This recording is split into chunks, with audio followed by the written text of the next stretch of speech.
Welcome to The Fog. Hello everyone, I'm back, and this is the first video of 2024 on the channel. And what way to start off than doing the series that I originally wanted to start off last year. However, I was unable to due to, life just being life. Things get all over the place. That being said, and all of that well and handled, let's start off with the Know Your Killers series. Now, if you look back into my channel, you'll notice that there is in fact a video on the Xenomorph upon its release back last year. Now, keep in mind that this was, yes, the first video of this series, but I don't like to consider that being the first video technically of this series because it is focused around a bit specific killer. Oh geez, I'm still a little ill. Now, when it comes to this series, it aims to help new players as well as vets who have left and decided to return.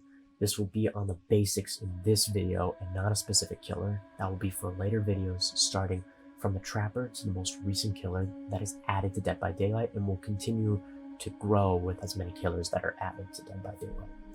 Right now, as it stands total of this video being made, there are 34 killers in DBD, with more added with every new chapter.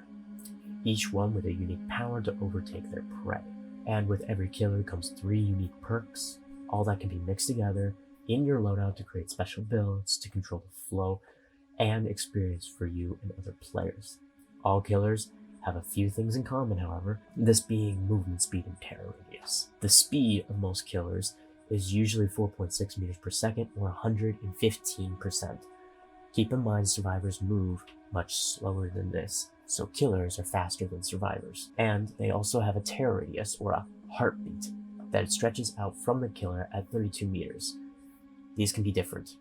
The exceptions for movement speed are the Nurse, Hag, Myers at Tier 1, Huntress, Spirit, Deathslinger, and Chucky. There are those with also different terror radiuses as well, such as Myers at Tier 1 and 2, Hag, Huntress, Spirit, Unreal, the Mastermind, and the Xenomorph when in power. Now, don't be fooled, newer players, as to not confuse the terror radius with what is called a lullaby. Unlike a terror radius, a lullaby is a non-directional sound that some killers emit and doesn't change with range as a way to throw you off as to where the killer is coming from, or even if they're coming to you. What's nice though is that there is now a way to see the terror radius by turning on a visual terror radius in in-game settings to help with those who have trouble hearing or even just see and get in tune with the distance between terror radius and what the lullaby sounds like.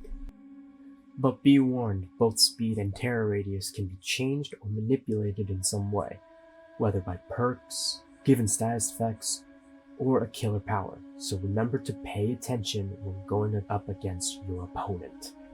Now that you have a better idea of what you're going up against, this goes into my next tip for playing as Survivor. Play both sides. Now, if you're new and trying to get a feel for it, I encourage playing some killer from time to time. I say this because it helps get a better perspective in decision making when it comes to completing the objective, and why sometimes doing some plays help to win and will make your opponent lose.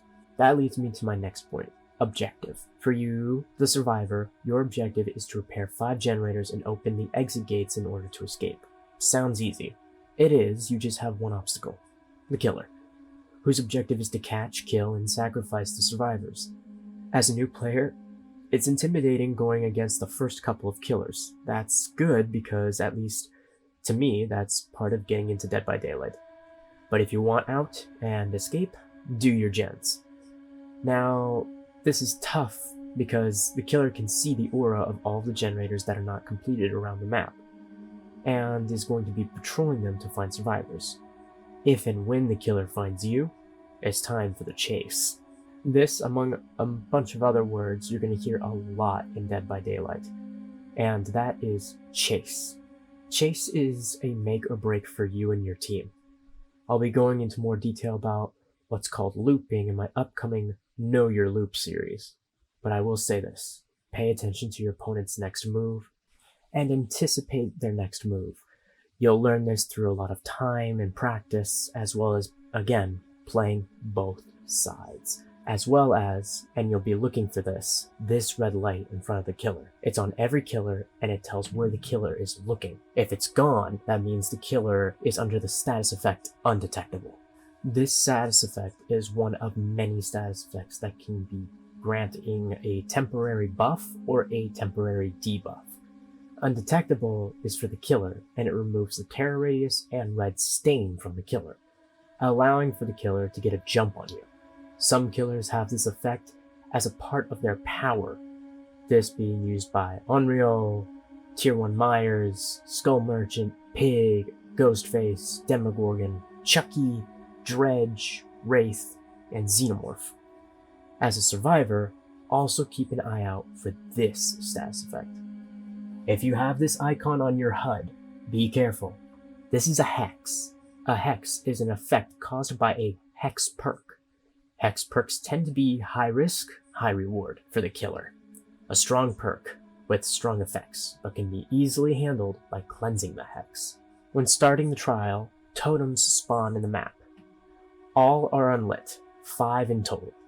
If it is lit, that's a hex totem. Cleansing it removes the perk from the trial unless relit by certain other perks. Important tip: if you are affected by a hex and it is not being a big hindrance on you and your team at the moment, make a note as to where it is, then cleanse it once it is too serious of a situation. As for unlit totems, leave them alone unless you're wanting more blood points or you have a perk that asks for you to cleanse it to activate that said perk. Now, again, these are the basics to help build a general awareness and give you a start handling going against killers in your first couple of matches. Now, before I end the video, please be sure to do this in your game, is to look at the in-game starter and tutorial. You'll be given blood points at the end of each level in order to level up your first couple of characters. And if you have any more questions or you still want to give some info or good feedback, be sure to leave a nice comment down below. I also live stream on Twitch, so be sure to come over and say hi. In the meantime, I hope you all are well and you stay safe, and I'll see you all in the fog. Good luck.